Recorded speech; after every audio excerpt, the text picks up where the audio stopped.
city light. I heard a story about some fellas and a heavenly sign.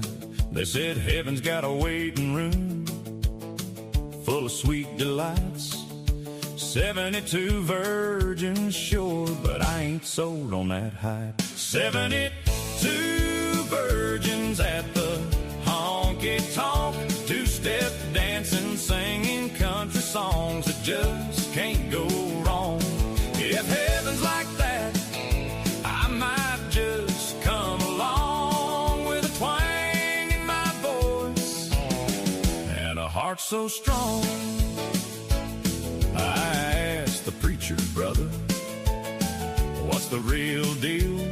He winked and said, son, it's a story with some appeal. But if you ask me, I'd rather have a cold beer in my hand and a pretty little lady riding by my side in this land. Forget those wings and harps and all that stuff. Give me boots and a hat and guitars loud enough. 72 virgins at the honky-tonk, two-step dancing, singing country songs that just can't go wrong. If heaven's like that, I might just come along with a twang in my voice and a heart so strong. So here's to the stories that make us laugh and raise a glass, to the legends and the tall tales, moments meant to last. We'll dance and sing our troubles right out of sight. In this country heaven, everything's gonna be alright. 72 virgins. Well, I've got one thing to say. I'd rather be with my friends down at the bar today. So pour me another, let the good times roll. This funny country song's got a happy soul.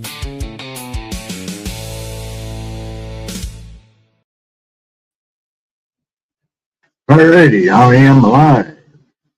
See if anybody comes join soon on us. We had a couple of them pop in, pop out because there wasn't anything going on, but I'm here now.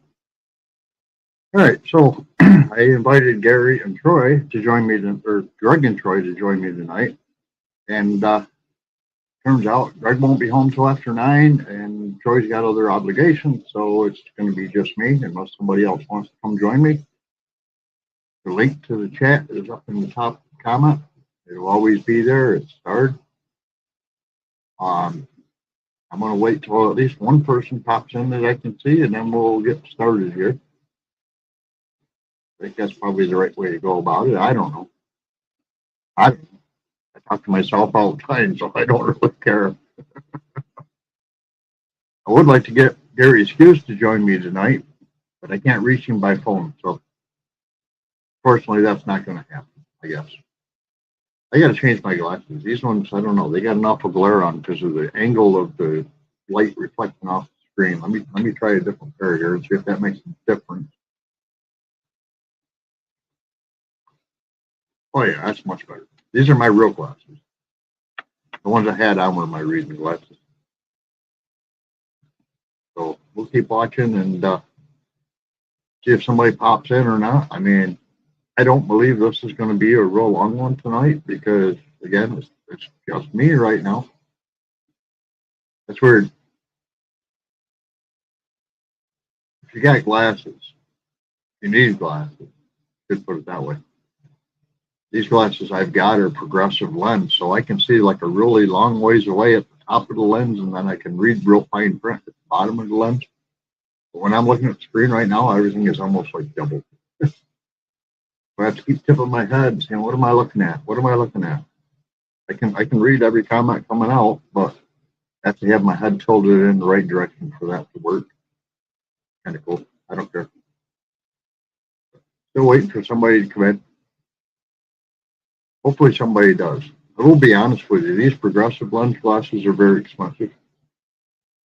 New York State has a thing where the top reading glasses you can get are a 3.0.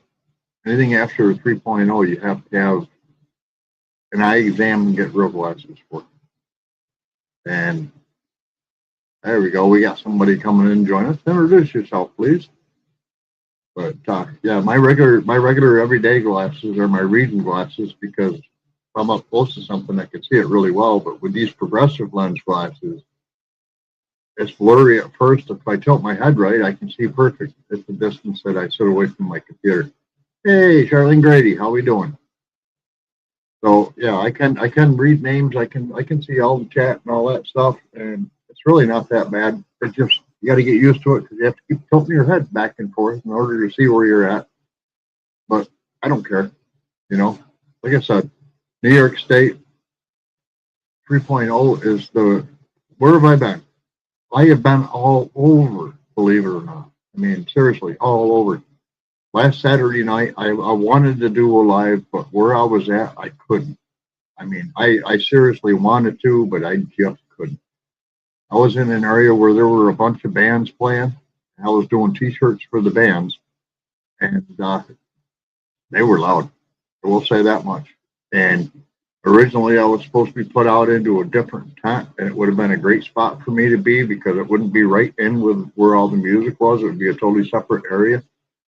But they had to clean out the whole music area, and when they could see you too, when they had to move everything out of there, they ran out of places to put stuff. They told me, well, we're going to put you over here in this tent right here, and you're going to be all set. You got room for your tables. We'll give you electric. We'll do this. We'll do that.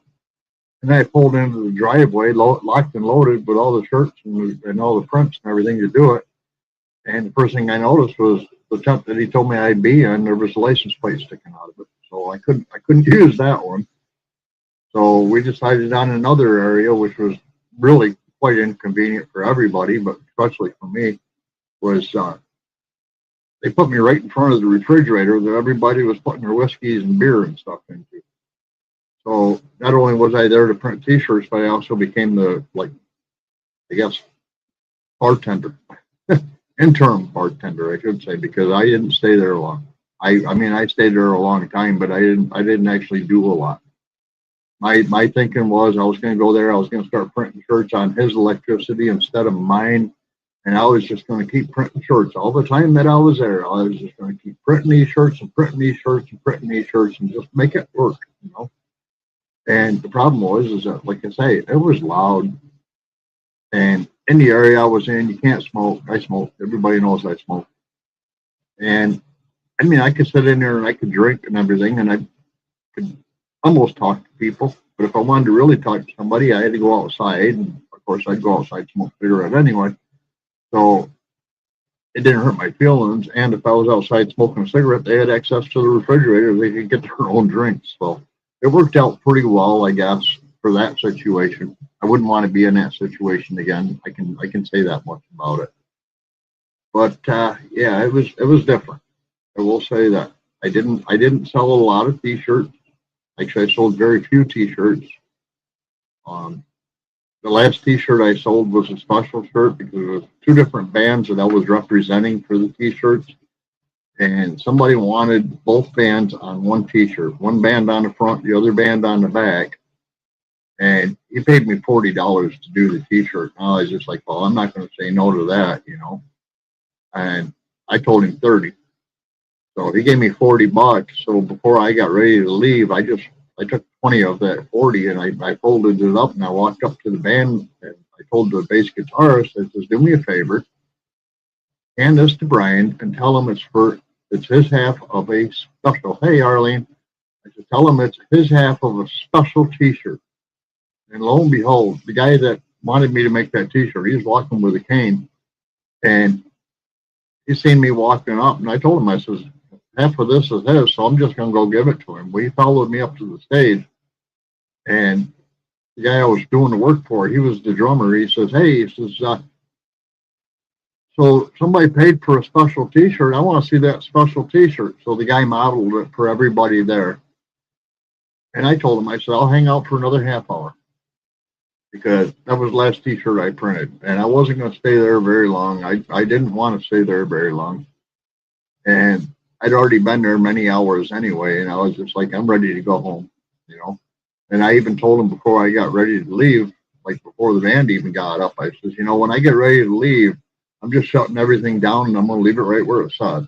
I'm hoping Monday I can go back and pick everything up, including the leftover t-shirts that are not printed yet, which means I got to bring them back to my house now at my cost of electricity. I get to print them out and do whatever, but I will do that, and I will bag them up and mark them as what t-shirts they are, what sizes they are, and all that stuff. I mean, I don't mind doing it. And if I do it on my own free time, you know, I can say, well, I'll knock out 30 shirts today, get them folded up, get them bagged, get them labeled, and then the next day do the same thing. I've got like 126 t-shirts. And to give you an idea, I'm not going to tell you what I'm charging for these t-shirts, but you can probably figure it out. But there's 126 t-shirts that need to be printed. Or actually, right now, there's probably 120 still that need to be printed. His cost for these t-shirts is $1,512. And that's just his cost. His income is going to be probably depending on how he sells them, I guess.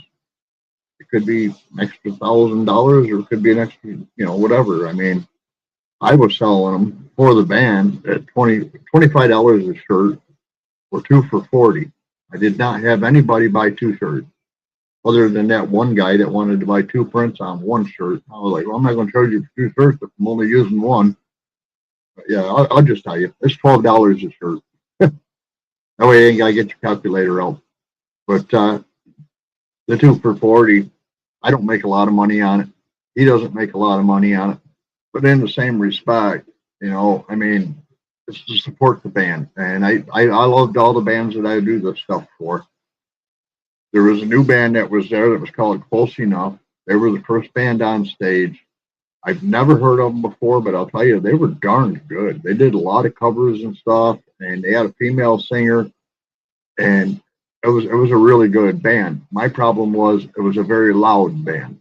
And in my area where I was at, I was right in front of the main speakers, you know, like I say, right in front of the refrigerator too. So it was a very awkward position to be in. And, you know, I like my hearing the way that it is. It's bad enough as it is because I play music too, like I do at the beginning of all these videos. So it was just like, okay, I'm here, I'm doing it, and I'm going to do it, get it done, and stay as long as I possibly can. It was getting ready to start raining, and I was just like, okay, I'm out of here. You know, I think I left at like up to about 8:30 at night, I believe. I got home a little after 9, so yeah, I left about 8:30. But I got there at 3, so I had put a lot of time there, and most of it was just looking for the property owner, going, "Hey, where am I setting up at? You told me in this tent, and you got license plates sticking out of it, so I can't use that tent. There's no room for my tables and my heat press and all this other stuff I got to take with me." So I kind of let that one go as just being all right, you know, lesson learned, I guess. Take your own tent next time, dummy. And I could have. But the problem was, too, is that where I would have been, I would have had to run the extension cord out of the building over to where I would have been. And that would have created a trip point because they would have had to go past my tent to get to the porta potties they had set up. They actually had 3 porta potties set up. That was pretty impressive. But yeah, I don't know. I would do it again. I would. Even though I didn't make a lot of money at it, he didn't make a lot of money at it, I would do it again.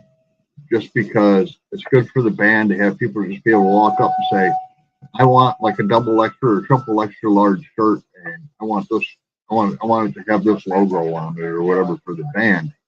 And the logos, the color of the shirt depended on what the logo was that was going to be put onto it. So if it was like one band, it was a black shirt.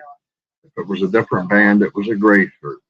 And fortunately, I played around with a company out of Canada this time because I normally do just sublimation printing. And that means every shirt I can print colors on has to be a light colored shirt. I can't print the color white. And the logos did have white in them, but I can't print the white. So whatever the color of the shirt is becomes the color white, basically. And so I reached out to a friend of mine in Canada Lee Stewart from Rogue Transfers. Now I was like, Lee, I need you to do me a favor. I want gang sheets. I want a roll of gang sheets for this band, and I want a roll of gang sheets for this band. And he mailed them out to me. I cut them all up and stuff. And that's part of the reason why my cost to him is $12 a shirt. That's not my cost to buy the shirt. That's my cost to buy the shirt, to put the print on the shirt, and also to get Rogue Transfer to send me the designs and stuff to put on the shirt. So it's an interesting process. I actually had one guy ask me, how much would you sell everything you have here right now to me so I can take over this part of the business? And I was like, right now, you give me $2,000 and this part of it's yours. I'll give you all the referrals of where to buy your t-shirts, and I'll give you all the referrals where to get the transfers done at. Like, I'll even give you my name and email address so you can go and buy the same ones that I've already designed and done. So, I would have done that. I would have done that in a heartbeat, just because, again, it was very loud. But, hey, you got to do what you got to do, I do a lot of t-shirts for bands, and that's one of the downfalls. Some bands get to be very loud, and those just have to be all like hard rock bands. But there is good news in the pipe. Sometime soon, they're going to do a country band, and they've actually leaned on me for help with that one because I play country music. And I told them, I says, I can't do it with a regular guitar because of where I cut my finger. I think I've showed this already, but I'll see if I can make it more predominant here by just rubbing my thumbnail on it. But there you go. Where I cut my finger, I now have a goldfish smile. You see it kind of right in that area right there. I got this little goldfish smile right here. And unfortunately, when you're playing guitar, that's right where the string lays. So it's really tender. It hurts. But I do have one guitar out of my collection that I'm not selling, and that is an electric 12-string acoustic. And I believe I can play that one if need be. So if they need help working on a song or whatever, I can get up and I can help them with it or whatnot. So that's kind of what I'm leaning towards now. They want to do a country band, and naturally everything they do, they want to do, popular things. And I don't play popular things. I play old country, but you still got to mix it up either way. So I'll work with them as much as I can. And of course, then it means another band logo and another color of t-shirt and this and that and whatnot. But I don't care. It doesn't hurt my feelings any. So what's going on in my life other than that? The 2 weeks prior to that, this place was a madhouse with the seed business. I mean, it was a madhouse. We got bombed with so many orders. And Leah was pulling Saturday night all-nighters every weekend. And because she was doing that, I was doing that as well. She was putting all the orders together. She'd spend like all day Saturday putting the seed packages together, and then spend Saturday night putting the orders together. And I'd go out and I'd spend half the night out there with her or whatever, and I'd print the orders that she got put together as she was putting them together, so people could get their tracking information, so they knew that it was in the pipe to be getting mailed out. And for me, that was something very important to do, because we're talking, we were sending out on average of about 200 orders a day. And at the time, and by the time Saturday rolled around, it was like, we're talking almost 1,000 orders going out on Monday morning. So I wanted to be a part of that and be able to get the shipping labels printed and everything to get everybody's orders out into the mail. And it paid off. I mean, we are 24/7 cut off now. If an order comes in today, chances are it'll be shipping tomorrow, So that part I'm glad for. They slowed down quite a bit. I'm not glad they slowed down. I'm just glad that we caught up. That's my income. So I really don't want it to slow down, because if it slows down too much, that means I got to go back to work for Walmart. I don't mind working for Walmart. It's like $30 an hour when I do it, but there's a lot of downtime. And downtime, you don't make any money. And I don't like downtime. If I'm gonna do downtime, I'm gonna stay home and I'm gonna watch videos on YouTube. You know what I mean? Also, last Sunday, I had my cousin's son out working for me, I put in a leaf water systems, total water system, purifying system, I guess you'd call it. It's got a water softener and it's got a carbon tank and it's got a bunch of stuff to it. And it works great. But I was out detailing my car on one of our nice days, which we've had a couple, but not a lot. And I was out there, detailing the interior of my car, getting it all cleaned out and stuff. And I noticed that nobody was home but me, and the water pump kept ticking on, shutting off, ticking on, shutting off. Well, our electric bill's been $1,000 a month, and I'm like, there's the culprit. There's something wrong with the pump. And so I called the well guy, and I said, well, I know of this lady that I was talking to on YouTube who had $1,000 a month electric bill. Her problem was that off the pump inside of the well casing, the line had split. And when that line split, it was pumping water up the line to the split and then letting it fall back into the well. So the well was constantly on, off, on, off, on, off. And her bill was $1,000 a month. So I mentioned that to the well driller. I actually know the guys really well. I said, Skippy, man, I said, or Skeeter, I said, Skeeter, this thing's on and off and on and off and on and off. I'm the only one home and I'm not inside the house and I'm not running any water. And this is what this other lady had for an issue. And I'm thinking maybe ours is similar. And he's like, nope, I'll tell you what yours is right now.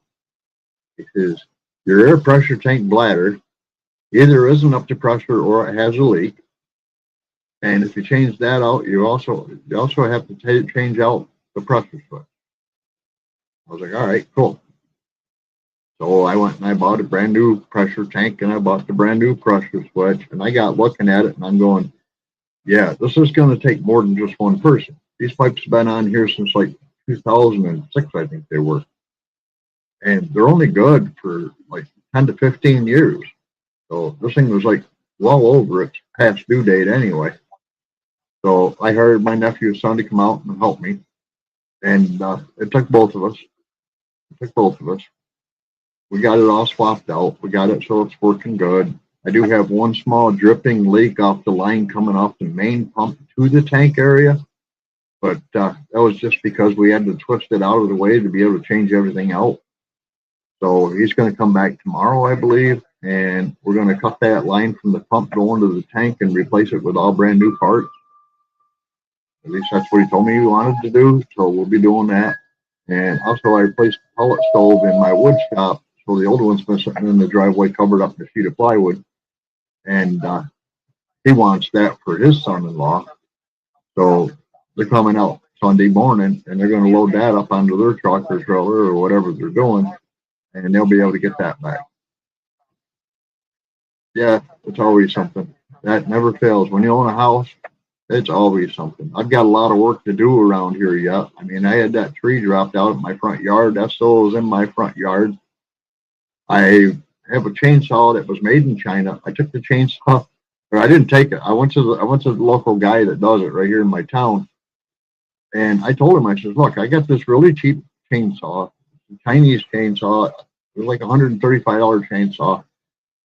I filled it up with oil. I filled it up with gas.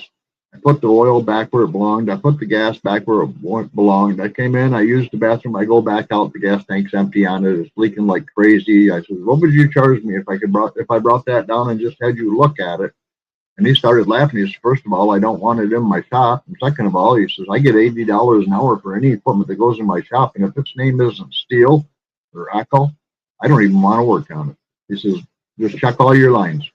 A good chance they're dry rotted, cracked, or just falling off. He says, that's going to be your best bet. I can get you the gas line replacement, but I'm not going to look at the saw. I was like, all right, fair enough. So I've actually hired people to come remove the rest of the tree out of my yard. I told them, I want you to leave anything 6 inches in diameter or smaller for campfire wood, but if it's bigger than that, split it, load it up, take it with you. It's your wood. And there's a lot of it. That trunk is probably still about 30 inches in diameter in the lowest section, where I want them to stop cutting. I want them to leave it up a little bit. I don't want them to cut it all the way flush to the ground level because that just creates more issues. But so I'm thinking of having cut it off, and then I'm going to just go out there and probably get some. I'm thinking seam sealer, but that's not the name of it. It's like a paint you put on the end of the tree branches when you cut them off or whatnot, and it stops them from regrowing or whatever, and splitting and all that stuff. So I'm kind of wanting to do that. The top of the tree was dead, and they took it down to where it's still probably 25 feet tall in my driveway or in my yard. And my hope was to find a wood sculptor and just say, hey, come out here and sculpt whatever you want in this tree. Anything you don't want on that tree for the sculpture, we can cut off in sections so you can take them back and do your chainsaw sculpting with them or whatever, and take them home and sculpt them and sell them to other people and whatnot. That part didn't bother me at all. I was like, 25 feet tall. That would be cool if you could give me a Donald Trump standing up there with his fist in the air or something like that, or even just an eagle. I don't want a bear. I don't want a squirrel. I have problems with squirrels. I don't want a squirrel. If you could do a chicken, that would be really cool. But the next people that move here wouldn't want a chicken in their front yard, I'm sure. Nobody wants to do it. So that was the one thing I couldn't do. And speaking of chickens, I did reach out to a hatchery. I don't remember the name of them. It has to do with chickens. It was like, clacker, or whatever. Something like that anyway. But I reached out to them, and I was able to I ordered 10, and they sent me, hey, there's Brett. I ordered 10, and they sent me 12 of the, I keep messing this name up, Buff Orpington. That's what they were named after somebody's gold watch. Yeah, Buff Orpington. They sent me 12 of them. And Leah, my girlfriend, says, hey, she says, out of those 10, how many survived the trip? I looked there and said, man, I hate to say this. And she says, come on, how many? I said, 12. She's like, what? I said, yeah, I ordered 10 and they sent me 12, and all 12 are survivors so far anyway. And I will be honest with you, I'm not complaining. They're unsexed birds, so I'm kind of hoping I get 1 or 2 roosters out of the deal with it, because I do want the chickens to be able to raise their own babies. So that's kind of a goal. I don't want to have to keep buying baby chicks all the time, and if they're raising their own babies, then I can keep the flock turning over pretty good, and they'll stay true to the breed, which is really important because I want brown eggs. I don't want brown eggs because they're brown eggs. I want brown eggs because brown eggs to me means I can sell them off my front yard.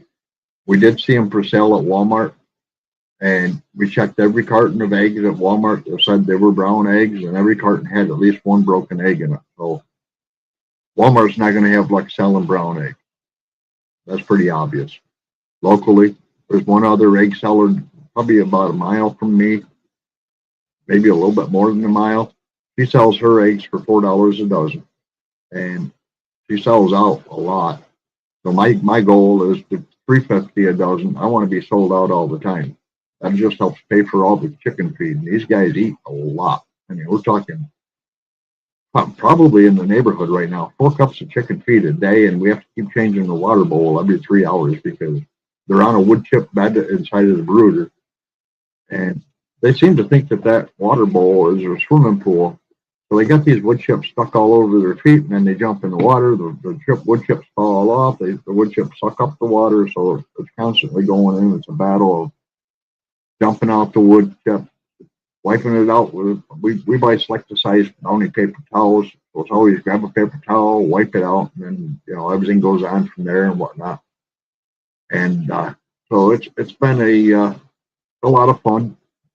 Right now they are about 10 days old, give or take. So they got a ways to go before they can go out to the chicken coop, and I've still got a ways to go. I got to go out and get the chicken coop the rest of the way set up for them. It's not quite there yet. And then in the chicken run, I just bought a new square point shovel because I got to go out and shovel about 3 inches of chicken coop off the bottom of the whole area, which is 8 by 16. Doesn't sound like much, but it's a lot. And it's got 2 separate doors to walk in, and with a divider wall in the middle that has just an open doorway for them to come down the ramp and go out into the main one, and then they have to come back beside the ramp to come over where the water is. So it's one of these deals where I got to clean all that out. And then this year I decided I am going to go in and I'm going to give them a full wood chip bed inside of that coop. I did it with straw, and the straw with their poop seems to add up really fast.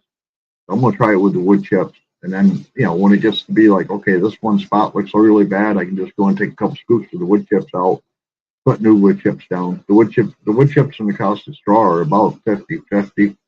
Actually, I think the wood chips are a little bit less because they aren't so connected to each other. I guess that's the way it works. So I'm working on that. That's coming up. And of course, it has to be done where you shovel it out, and then you dump it into a 5-gallon bucket, and then you carry the 5-gallon bucket out, dump it in the wheelbarrow, and then take the wheelbarrow to where you want to dump it, and then dump the wheelbarrow. So it's going to be a lot of work, and it's going to take a lot of time. But I'm not worried about that part. We've had snow. Last weekend, we had a crazy snowstorm. And, I mean, last Sunday night, I was sitting up here in my office looking out, and it started hailing really, really hard. Of course, my back patio right here has a metal roof. The house does too, but that back patio is uninsulated, and the door behind me is not a dual pane window door. It's an old door, so it's just single pane, but it's a real thick single pane. And so I got to listen to all that hail hitting back there, and it was bouncing off in front of my office window, off this roof and off the seed house roof and stuff. So I had this really big echo thing going on. And then it turned into a total whiteout for almost the rest of the night, Sunday night, and half the day on Monday. And then Monday afternoon, the sun came up, all the snow was gone. And I'm like, well, that was a stupid snowstorm. But the wind was still howling and the temperatures didn't go up very high.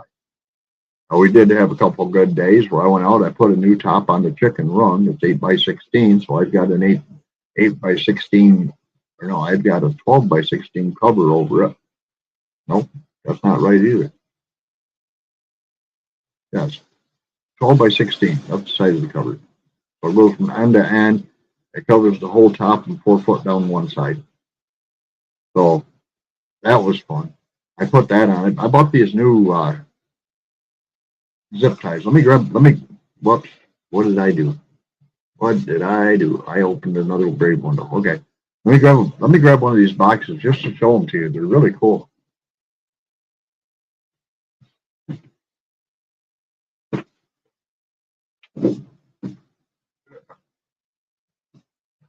All right. These are designed and promoted by, I should say, by Dave Sparks at Sparks Automotive, the Sparks Motor Company. And he's been advertising for a while, and I finally broke down. He had a vehicle he was giving away, and I was like, well, one way to win that vehicle was to buy some of these cable ties that he's got. And they go by the name of Grip Lock Ties. Of course, that's probably backwards from the camera view, but I don't know. It is on my monitor. But what makes these different from regular ones? See that little tab sticking out right there? Once you bring this up and you close it together, you can pull that tab down and pull it right back out again and reuse it. And I was like, that is too cool. So I bought each one of the boxes. This box here are 5-inch ones. There's 48 to a box. So I bought the 48 count 5-inch ones, and then I also bought 48 count of, I think they're 10-inch ones. There might be 8, but I think they're 10-inch ones. And the longer ones are what I use to hold the top on going around the chicken coop. And I'll be honest with you, I thought it was going to be an easy thing to do. It wasn't bad, I already had everything tied down with these short pieces of yellow rope, and I did the square knot on them, and some of them held, and most of them didn't. And the wind got underneath, and it was starting to blow it around, and I was like, all right, yep, we got to get out there on the next nice day. I'm going out, and I'm going to do it. And I think it was like probably Wednesday.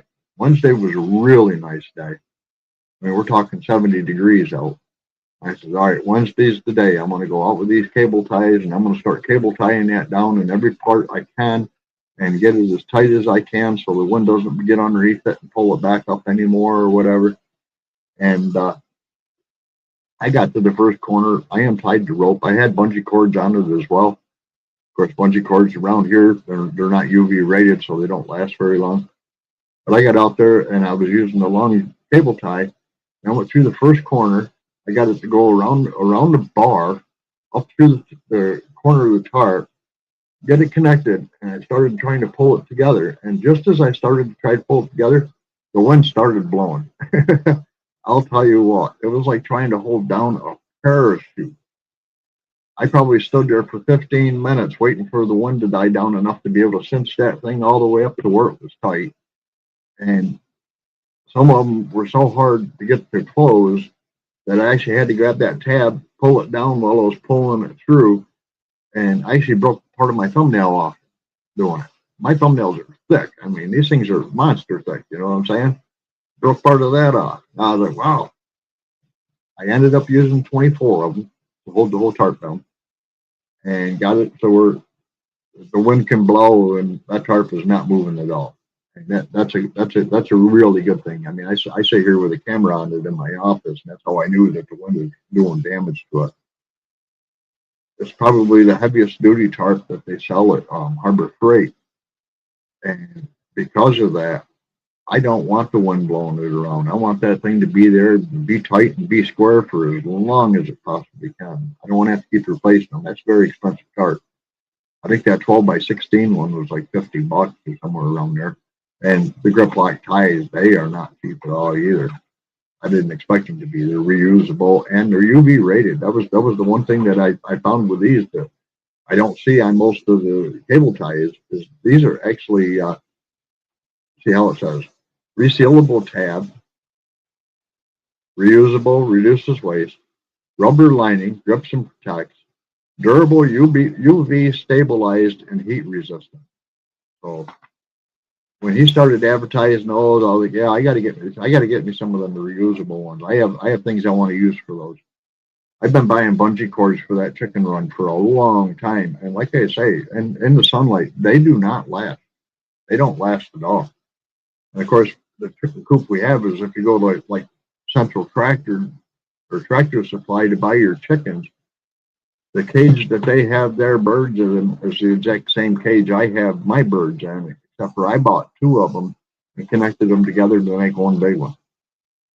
And again, like I say, because of that, there's that center divider, and there was a removable panel on each one of them. So when we put it together, we made sure both removable panels were in the same spot, so we could take those out and then put the chicken run right down through the center of it. So when they come out of the chicken house, they end in the main part of the run where the food is at, and they can go by that run, the ladder or the ramp, and get to where their water is at and be able to get underneath the chicken house. I don't like my birds being out in the weather when it's raining and shit like that. And most other people don't either.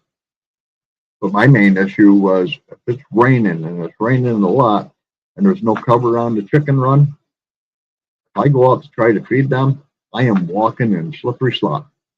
And I mean, it is slippery slop. Another reason why I gotta get out there and get it cleaned out before I bring this new batch out or new flock out. But that's one of the things I'm working on. And also, I don't know if I told you guys yet or not, but I'm also working on my truck. Again.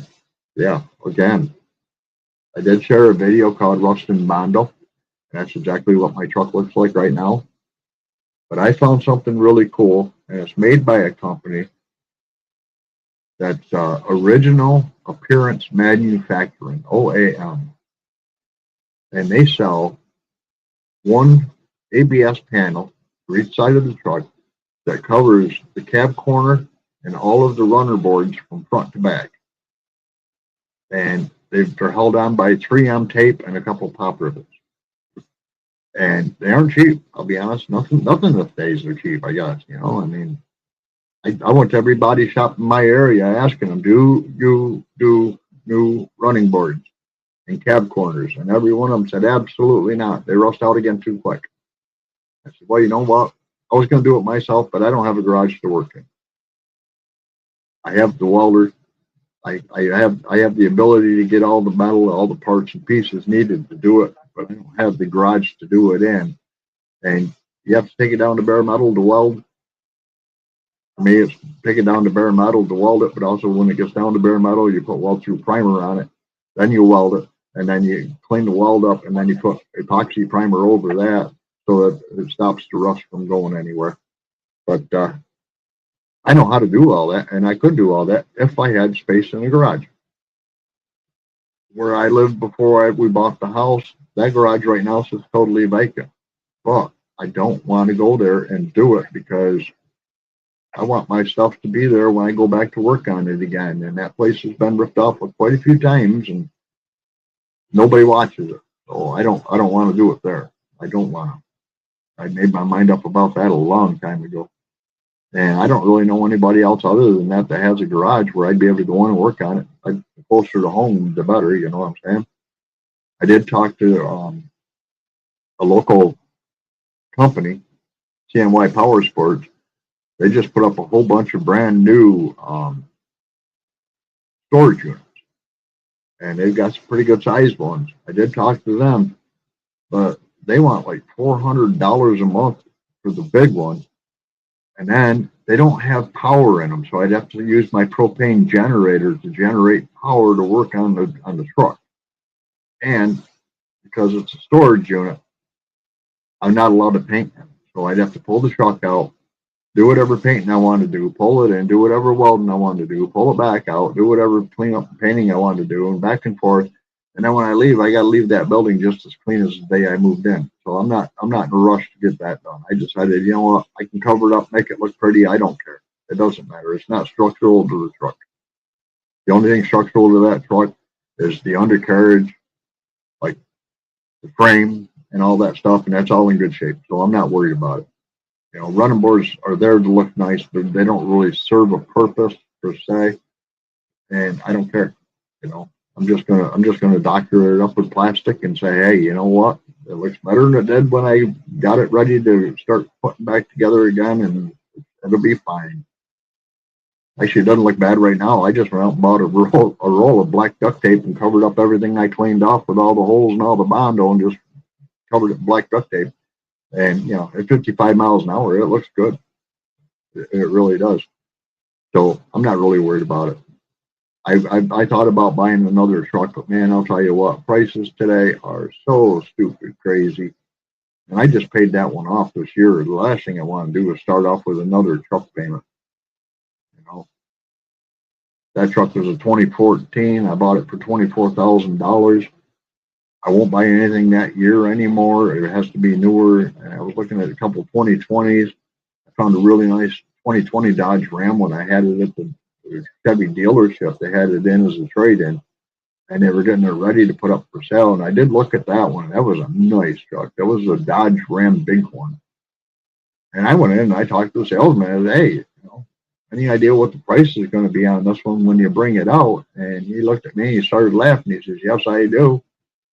I said, all right, what are we looking at? He says, $27,000. All right. My truck's in your garage up on a lift right now. Or no, it wasn't even on a lift. They were reprogramming the ECM, the computer module. So it's in there getting reprogrammed. I said, go look at my truck and tell me what you give me for a trade-in. Mine's an a Chevy LTZ like Dave's over Come On Mountains was, top of the line truck. And it has all the bells and whistles, including the sunroof and all that stuff. And he went in, he looked at my truck, he came back out, and he says, I don't want your truck as trade-in. And I was like, well, then I don't want your truck either. It's as easy as that. You know, I mean, I didn't want you to give me $10,000 for my truck, but if you would have offered me $3,500, we probably could have worked the deal out. But yeah, and it's getting crazy too. I watched this guy. He's a used car dealership out of South Carolina, I believe. Might be North Carolina. He's a used car dealer, and he's talking about all these prices. And the scanner's not supposed to be turned up that loud on lights. But he talks about all the prices at auction and stuff. He says, I can tell you right now, if things keep going the way they're going right now, with all these people not buying new vehicles and buying used vehicles and then not trading them in to buy new vehicles, He says, our prices at the auction have already gone up so much that I don't know if I'm going to be able to stay in business. He sells his cars for $5,000 or less. And I'll be honest with you, they got high mileage. Every one of them's got high mileage. My truck's got 125,000 on it. So my thinking is just doctor it up, make it look pretty, and just keep driving it till it is not drivable anymore. I put a brand new motor in it. The transmission has never had issues. Everything else is still good. The frame's solid. Right now, it's getting all new brakes put onto it. Plus, it's got some other issues with the exhaust system that's getting done, so I can get it past inspection again. So I'm just letting that all play out and play out and play out until it gets there. And hey, so how we doing, honey? Get it all to play out the way we want it to be, and I'll drive it till I can't drive it no more, you know. And at that point, I probably will have a regular RV instead of a pull behind camper. That's my hoping. I would love to have one I can just climb into and drive down the road. I actually looked at a couple of them, but they are not cheap either. Holy crap. I did find an older one for my brother that was like 38 feet long with a trailer hitch so I could pull his trike behind it. And he could have got that for $9,000. Inside it was really nice, but the ignition was messed up on it and had some other things that needed to be fixed on it, like the stairs and some other things. And he decided he wasn't going to do it because he didn't want something that long with a trailer behind it because it makes it really hard to back the trailer to drop it off wherever and then drive into your campsite or whatnot. So he decided he didn't want that one, and I decided I didn't want it either. I did look at a couple smaller ones, and the size I would want, you're talking $45,000. I mean, our camper was $20,000, and we bought that brand new in 23, I believe. 23 or 24. 23. Yeah, 23. Because we haven't used it in over 2 years now. We used it one season, and then we pulled it from that campground, went to another one for a season. And since we pulled it out of that one from the end of the season, we haven't put it anywhere. It's been sitting in the yard. And I go out there and I walk through it and make sure there's no mice damage or anything like that. So it's a $20,000 paper holder in the middle of the yard right now. Thankfully, there's no paper out in my yard.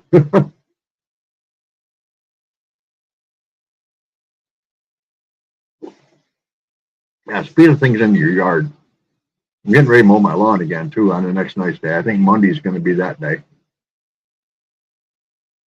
Yeah, I'm Jabberjaw. Hey, you know, I invited Greg and Troy to join me tonight, but they both have other obligations. Greg won't be home till after 9. I said, well, I'll just go on and do my best and see where it goes from there. But anyway, speaking about things in the yard, I'm thinking about Monday maybe going out and mow my yard because it's supposed to be back in the 70s again. It's supposed to be a really nice sunshiny day. Yeah, I won't mow when it's raining or when there's dew on the ground or any of that stuff. I watch a lot of people do it, and I refuse to do it. I got a brand new John Deere zero-turn lawnmower, and the last thing I'm going to do is have the deck rust out because the wet grass being stuck underneath it or whatnot. But I have to walk the whole yard, and I mean, it's not just my yard. I'm on 0.59 acres. It's not just my little bit of front yard that I got to walk. I mow a point that goes down on the other side and comes back around onto mine that I've been trying to buy for 3 years now. Off the farmer out back, but for some reason he doesn't want to sell it. Like he's afraid it's going to landlock his property, which it won't. But I've been wanting to buy that piece of property, so when I get ready to build my new garage, I could build it over there instead of on my property. So it's on a total separate piece of property. And I wanted to build it so someday in the future, if need be, I could turn it into a house and then rent this house with the garage and stuff out to somebody else or sell it or whatnot, you know, so I could move into a smaller place. And it would be awesome. It's already got a well somewhere on that property. It's already got septic somewhere on that property because there's a telephone pole that used to have a meter on it that fed to a house trailer on that property. And I think that's why he doesn't want to sell it. I'm not sure. I offered him a lot of money and it's only about a quarter acre. Might be a little bit more than a quarter acre, but not much more. Anyway, I have to walk down the roadside of my property and that property and pick up beer cans, empty water bottles, cigarette packs, all kinds of garbage. People throw it out their window, you know. I live out in the country. They just think everything is a garbage can around here. I don't know. I don't like it. I've got one of them reacher things with the claw on the end, and I can reach over and pick a bottle up out of the yard and just drop it onto the tractor by my feet or whatever and keep mowing or whatnot. But I don't like it. I actually thought about taking the garbage can out and just finding a place where there's like maybe even that big tree on the side of the road in my yard and just take a garbage can and put a bag into it, wrap a chain around that tree and just lock it to that tree and say, hey, put your garbage here, you know. I don't know. They probably still wouldn't do it. That's just the way country people are, I guess.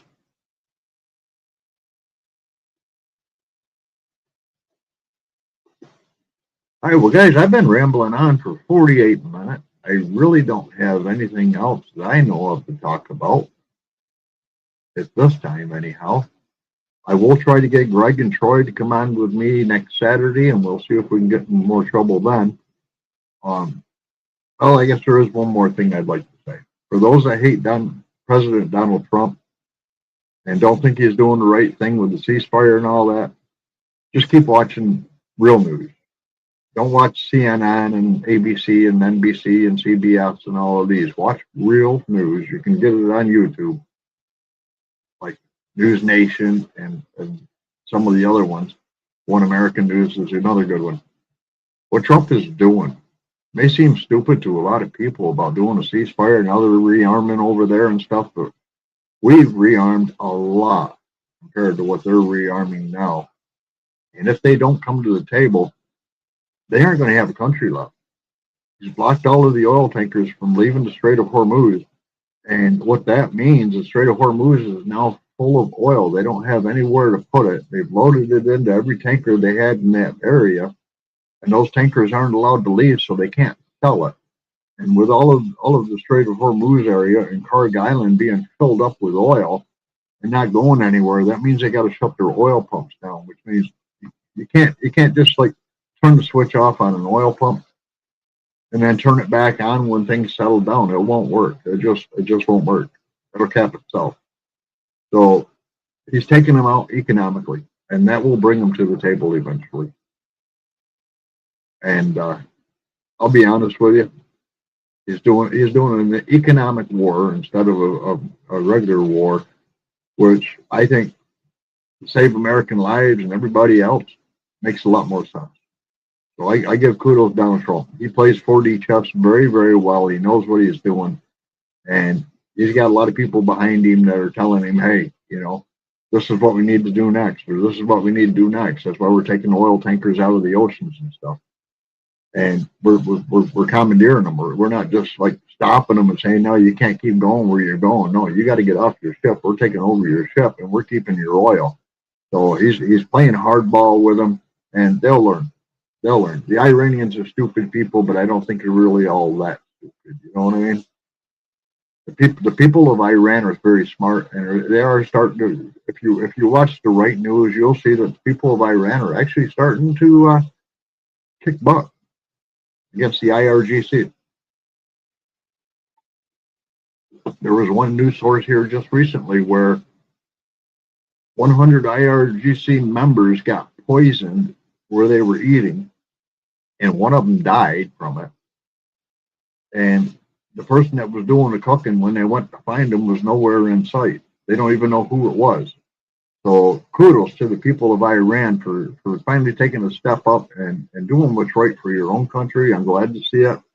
I'm not saying you never did before. I'm just saying now you don't have to worry about them shooting at you as much as you did before, because if they start that crap again, I think they're going to have their hands full. I really do. The Kurds in the area are now working with the Iranian people and not with the IRGC for the first time. That's something I like to see go to. So it'll all make sense in the end. All right. So at that, on this last note, guys, come back again next Saturday. I'm going to try to get Greg and Troy back on here with me. And if Brett from Butt Nuggets Homestead wants to join, or his friend that lives with him, he's more than welcome to. Anybody knows how to get a hold of Gary Excuse, he's welcome to. I tried getting a hold of him on his phone, and I'm not getting any messages back from him. I don't know why. But, yeah.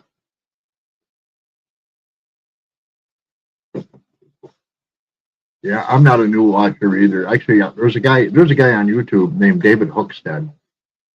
He goes live 2-3 times a day with updates on what's going on over there. What I will say about his channel is you don't need to watch it from start to finish. Within the first 5 minutes, he tells you what's up to date and what's going on. And then he goes in and starts repeating himself to get more time for the watch hours or whatever. But what he puts out first is the most honest news that you will ever see on the war in Iran and what's going on over there. And I like his channel, but again, like I say, he will carry that out and show things that happened 2 weeks ago on the channel on one news segment, just to extend that time out to try to build up his watch hours. That part I don't care for, but he does do a good job. All right, on that note, everybody have a good weekend, and catch you on the next one. Later.